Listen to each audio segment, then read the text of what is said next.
और इसमें common error आपको निकालना है। अब एक याद रखिएगा, हम इसलिए पूछ रहे हैं कि पार्सिंग जब आपको बता दिया गया है तो ये पार्सिंग पर पूरा वर्ड आपका डिपेंड है। सर देखिएगा, कितना बड़ा कॉमन एरर हो उससे घबराना नहीं है। हमारा कॉमन एरर छोटा हो या बड़ा हो इससे कोई मतलब नहीं है, ठीक है। सबसे पहले सर याद रखिएगा, सेंटेंस को अरेंज कर लीजिएगा और सेंटेंस को अरेंज करने के बाद आपको बैठाना है कि सब्जेक्ट के बाद क्या आता है, उसके बाद क्या आता है, यही आपका काम है। याद रखिएगा सर कि अगर लॉन्ग सेंटेंस जाती है ना तो वह वर्ड बेसिस पर भी फॉल्ट आ सकता है। वर्ड बेसिस का मतलब होता है कि इसमें जितने आप पार्ट्स ऑफ स्पीच को पढ़ाई किया है, हो सकता है कि उसका जो प्लेसिंग है वह इधर उधर कर दिया हो, या हो सकता है कि जिसको बैठाना चाहिए था उसको वहाँ नहीं बैठाया है, उसको अदर जगह पर बैठा दिया है। तो यही दिमाग में रखना है। चलिए, कहता है कि the more obvious feature, part A है, of the modern world is the utmost development of science and technology।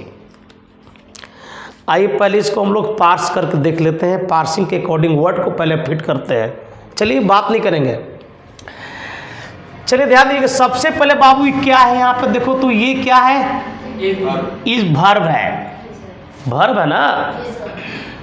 तो इस वर्ब का कोई ना कोई जरूर सब्जेक्ट होगा, क्योंकि बिना सब्जेक्ट तो ये वर्ब आएगा नहीं। तो आखिर जब मेरा सर यहाँ पर ये वर्ब है स्टूडेंट, तो इसका सब्जेक्ट कौन है? तो याद रखिएगा, इसका सब्जेक्ट की अगर हम बात करते हैं तो इसमें देखो ऑफ द मॉडर्न वर्ल्ड। अब वर्ल्ड के पहले देखो सर, याद रखिएगा ये बना नाउन, और इसी नाउन के पहले ये क्या बना, एडजेक्टिव, और इसमें सर ये आपका है आर्टिकल। अब ये तुम्हारा preposition.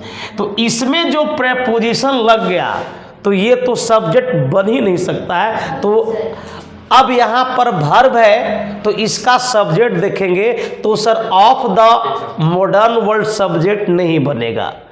The question is here कि why should it not become the subject, आखिर इसको सब्जेक्ट क्यों नहीं बनना चाहिए?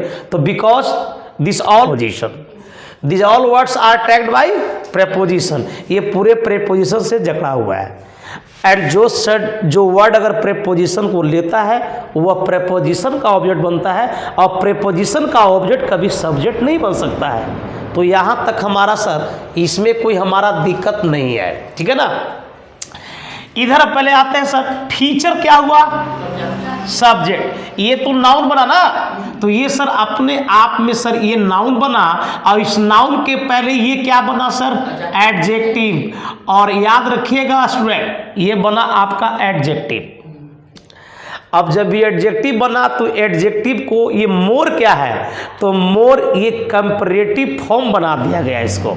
बात समझिएगा, क्योंकि ओबियस एक एडजेक्टिव है, इसको कंपैरेटिव में हम ओबियसियर तो करेंगे नहीं, मोर ओबियस करेंगे और मोस्ट ओबियस करेंगे।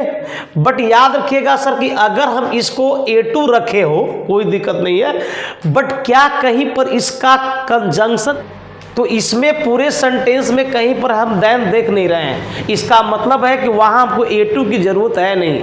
जब A2 की ज़रूरत नहीं है तो आप इसको सीधे A3 में डाल दीजिए। तो सर अब यहाँ पर जो मोर के पहले सर हम दी का प्रयोग नहीं करते हैं, हम इसके पहले सर क्या कर देंगे सर, मोस्ट कर देंगे। दी मोस्ट हो जाएगा बाबू, यानी कि पार्ट ए गलत हो गया। सही है ना।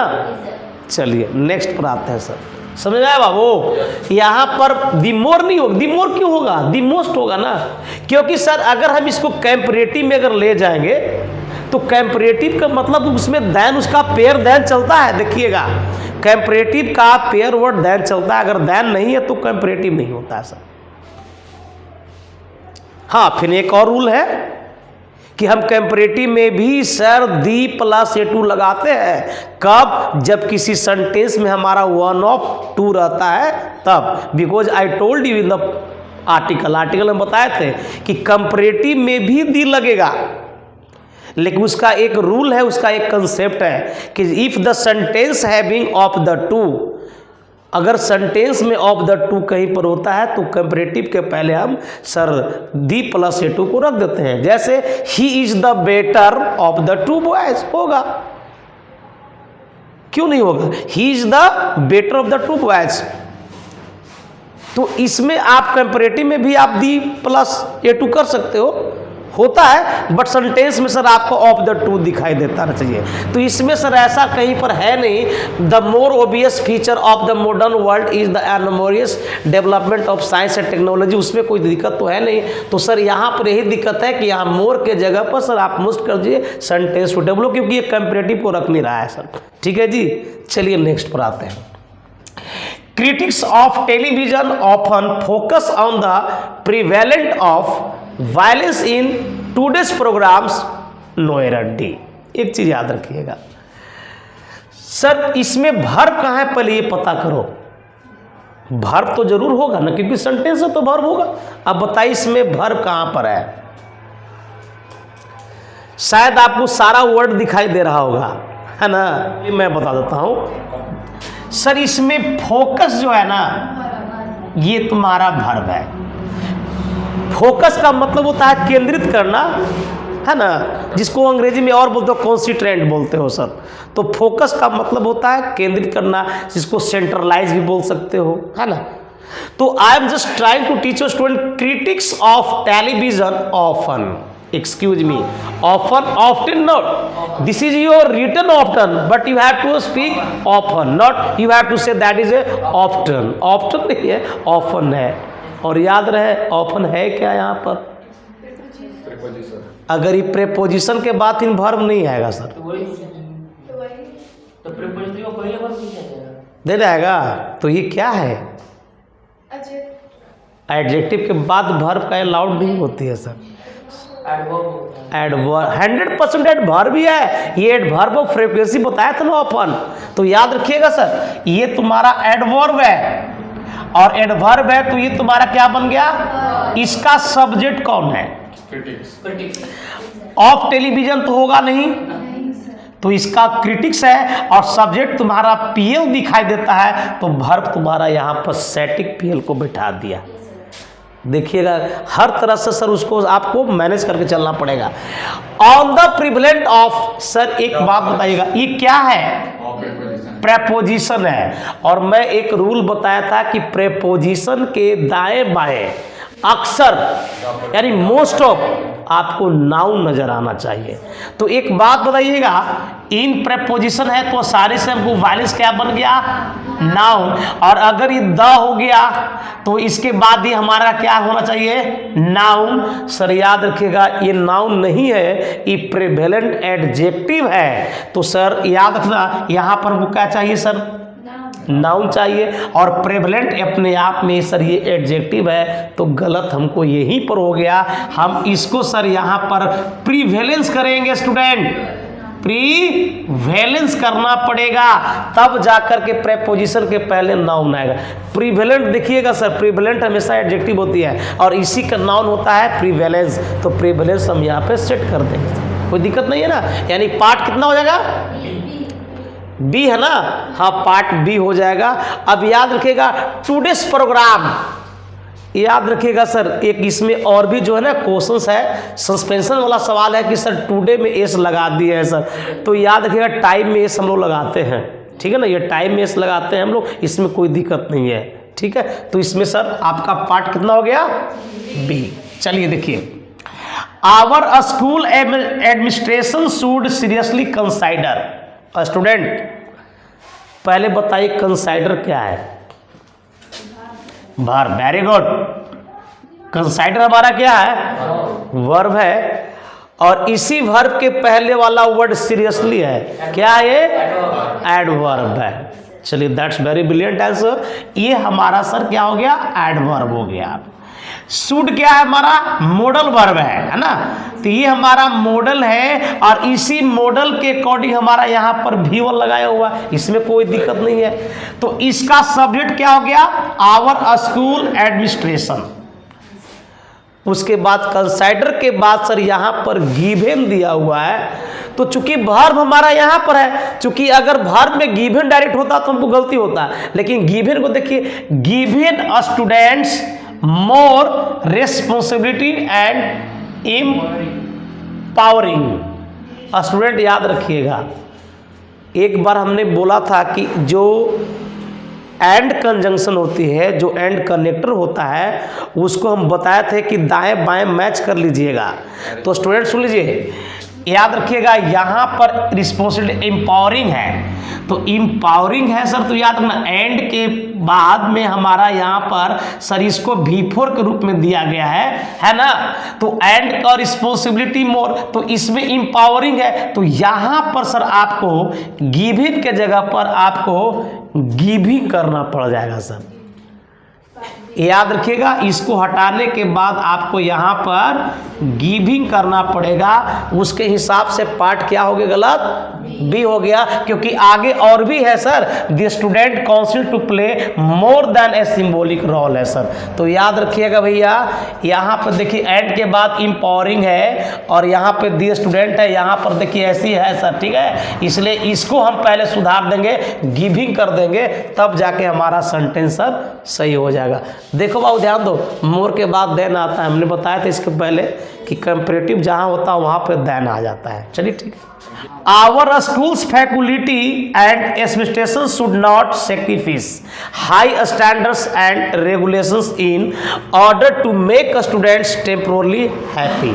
सबसे पहले बताइएगा temporarily क्या यहाँ पर है, एडवर्ब, दैट्स गुड, ये हमारा एडवर्ब है, तो ये क्या हो गया सर, एडजेक्टिव हो गया स्टूडेंट। चलिए ध्यान दीजिए सर, इन ऑर्डर टू, याद रखिएगा इन ऑर्डर टू तुम्हारा एक फ्रेज बनता है और टू के बाद आने वाला हमारा जो वर्ब होता है वो V1 अपने आप में सही है, तो इसमें तो कोई दिक्कत है नहीं सर। अब यहाँ पर देखिएगा, our schools faculty and administration should not, sacrifice क्या है, ये वर्ब है जिसका अर्थ होता है बलिदान देना, त्याग कर देना, है ना। तो ये तुम्हारा वर्ब है और इसी वर्ब के पहले से देखो शुड लगाया हुआ है, तो शुड जो तुम्हारा मॉडल है सर, ये तुम्हारा मॉडल वर्ब है और इसके बाद V1 लगाया, तो यहाँ पर तो कोई दिक्कत नहीं है सर। लेकिन अब यहाँ पर देखिए, our schools faculty administration should not sacrifice high standards, इसमें भी कोई दिक्कत नहीं है, एंड जोड़ दिया, regulation in order to make, इसमें कोई दिक्कत नहीं है सर। ये सेंटेंस में आपका कोई परेशानी है ये नहीं है, नो एरर है। नेक्स्ट पर आइए, trend analysis experts specializes. Student सुन लीजिए, मैं एक रूल बताया था कि देखो बाबू, कुछ ऐसे वर्ब है जिसमें लास्ट में अगर IAC आता है, IJD आता है, तो अपने आप में वर्ब हो जाता है। चलिए सर उस ट्रिक पर पकड़े या ना पकड़े, I don't care at all, but I am telling you कि अब बताइए सर स्पेशलाइजेज क्या यहाँ पर है, वर्ब है। अब बताइए कि इस वर्ब का सब्जेक्ट ना कोई तो जरूर होगा, क्योंकि ये तो बिना सर वर्ब बिना सब्जेक्ट तो आया नहीं होगा। तो अब बताइए कि इसका सब्जेक्ट कौन है, एक्सपर्ट है कि एक्सपर्ट्स है, तो इसमें एक्सपर्ट की संख्या एक है कि एक से अधिक है, तो ये बन गया PL, ये तो प्लूरल बन गया, और तुम वर्ब क्या बिठा दिया, सिंगुलर। तो याद रखिएगा पार्ट यही गड़बड़ी कर गया है, यानी पार्ट ए है यार, इसका पूरा सुधारना पड़ेगा सर। एनालिसिस कोई वर्ड नहीं होता है, इसका एनालाइजिंग होगा। तो ध्यान दीजिएगा सर, यहाँ पर एनालाइजिंग होना चाहिए, ठीक ना, और एक्सपर्ट यहाँ पर सर, यहाँ पर सिर्फ स्पेशलाइज होना चाहिए, एस नहीं लगेगा, क्योंकि आपका सब्जेक्ट जो है वो आपका एक्सपर्ट है, सॉरी एक्सपर्ट्स है, तो experts that is a PL number, तो वर्ब हमारा PL नंबर में स्पेशलाइज है, तो पार्ट यहीं पर गलत हो गया, 5 के ये हो जाएगा। नेक्स्ट पढ़ाइए जी। One of the hazard of swimming in the ocean is an unexpected encounter with a jellyfish. Sir, this is very simple. It's not hard. So you can use your brain and tell me. Sir, one of the hazard of swimming in the ocean is an unexpected encounter with a jellyfish. Sir, यहाँ पर A लगा हुआ है, तो फिर jellyfish क्या है, noun हो गया। सर जेली फिश का अर्थ क्या निकल रहा है उसको उनको मतलब नहीं है, लेकिन jellyfish that is behaved as a noun, वो नाउन के रूप में व्यवहार किया जाएगा। करेक्ट है सर। तो एक तैयार की जेली फिश। अब बताइए सर इनकाउंटर क्या है? इनकाउंटर क्या है? ये भी नाउन है। अब इस नाउन के पहले याद रखिए अनएक्सपेक्टेड क्या हो गया? एडजेक्टिव हो गया। और इसी एडजेक्टिव के पहले सर क्या लगा गया? एन। तो एन किसके अकॉर्डिंग सही है? अब ये सर इज क्या है? इज क्या है? वर्ब है। अब बताइए कि इसका सब्जेक्ट कौन है? याद रखिएगा of the hazard, of swimming और इन द ओशियन सब कट गया। तो इसका जो सब्जेक्ट आया क्या आ गया? वन। और वन के अकॉर्डिंग में सर इज तो मेरा सही है, ठीक है ना। अब यहां बताइए कि one of the hazard of swimming noun अपने आप में सही है। अब बताइए कि सर वन ऑफ के बाद मैं आपको एक लॉजिक दिया था कि अगर सर चलिए ध्यान दीजिएगा कि वन ऑफ के बाद ऑन ऑफ दी के बाद आने वाला नाउन की कौन सी कैटेगरी होना चाहिए? पीएल होना चाहिए सर, ठीक है ना बाबू। तो अब बताइए कि ये भी तुम्हारा नाउन हुआ। अभी नाउन बताओ कि पीएल कैटेगरी में है? नहीं है। तो सर इसको पीएल कैटेगरी कीजिए, यानी कि प्लूरल बनाने के लिए इसमें क्या करोगे सर? याद रखिएगा यहाँ पर क्या लिखोगे? हजार्ड्स होगा, तब जाके सेंटेंस इंप्रूवमेंट होगी। यानी कि सर छठा के क्या हो जाएगा? 6 का क्या हो जाएगा? ए, यानी कि सर ए हो जाएगा। चलिए